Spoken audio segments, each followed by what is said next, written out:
In case you haven't heard, big changes are coming in October 2013. Big changes for a lot of people. The Affordable Care Act is expected to help increase access to health care. Health insurance exchanges will be an important part of that. Most people get health insurance through their employers, but people without this option will now be able to shop for health insurance on exchanges as an alternative to buying coverage directly from individual health insurers. Exchanges are new and easy to use, and they'll be open for business in October 2013, allowing consumers to shop for health plans that will begin on January 1st. Experts predict that by 2016, more than 25 million people will use exchanges to buy health insurance. So, what are exchanges? How do they work? How will things change? And why is this important? Let's talk about it. Think of an exchange as an online marketplace. It's a website where shoppers can research all their options and then buy health insurance. There are different types of exchanges. First, let's talk about a public exchange. The Affordable Care Act requires every state to offer an exchange to its residents. States have a few options. A state can choose to create and run its own exchange. If a state decides not to run its own exchange, residents of that state can shop on an exchange that will be run by the federal government. Or a state can partner with the federal government. In a partnership model, the state and federal government share responsibility for operating that state's exchange. No matter what each state decides to do, an exchange will be available to residents in every state. Public exchanges will exist for both individuals who are buying insurance for themselves and for small group employers who can buy insurance to offer to their employees. The small group exchange is called SHOP, short for Small Business Health Options Program. Why are exchanges expected to be so popular? There are a few reasons. The Affordable Care Act no longer allows insurers to deny coverage or charge people more based on their health status or pre-existing conditions. So, many people who were unable to buy coverage in the past will now start shopping for a health plan.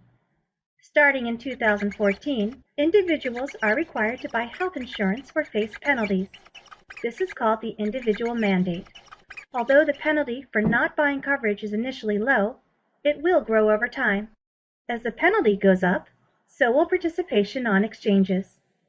The Affordable Care Act will provide tax credits and subsidies for individuals who qualify to help make insurance more affordable when they shop on a public exchange. Many individuals who shop on exchanges will be new to health insurance. To help make shopping easier, health plans on a public exchange will be labeled Platinum, Gold, Silver, or Bronze. The metallic level helps shoppers understand the level of coverage a plan offers, how much they will need to pay, and what the plan pays. Platinum plans will have the lowest out-of-pocket cost for members, but the monthly premiums will generally be higher. Bronze plans, on the other hand, will have the highest out-of-pocket costs for members, but will typically feature lower monthly premiums. All plans on an exchange have to offer some core benefits, called essential health benefits, like preventive and wellness services, prescription drugs, and coverage for hospital stays. Public exchanges are designed to help shoppers choose a plan that fits their needs and their budget. So, that's the public exchange offered by the government, either state or federal, or both. There are also private exchanges. Private exchanges are not part of the Affordable Care Act. They are created by private sector companies.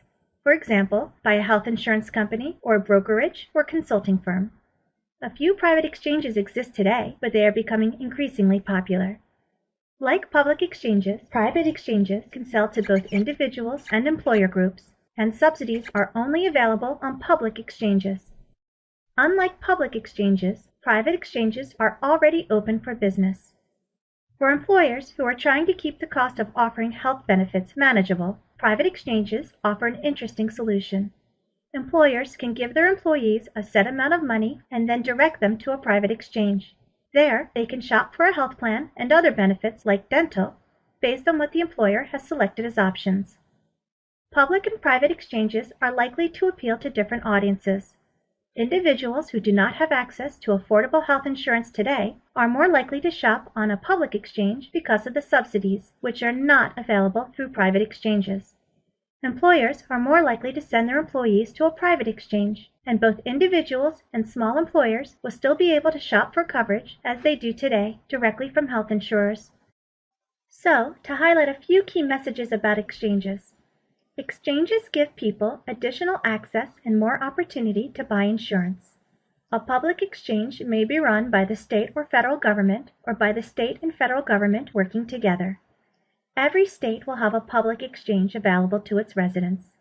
Subsidies and tax credits will help make insurance affordable for many individuals who shop on the public exchanges.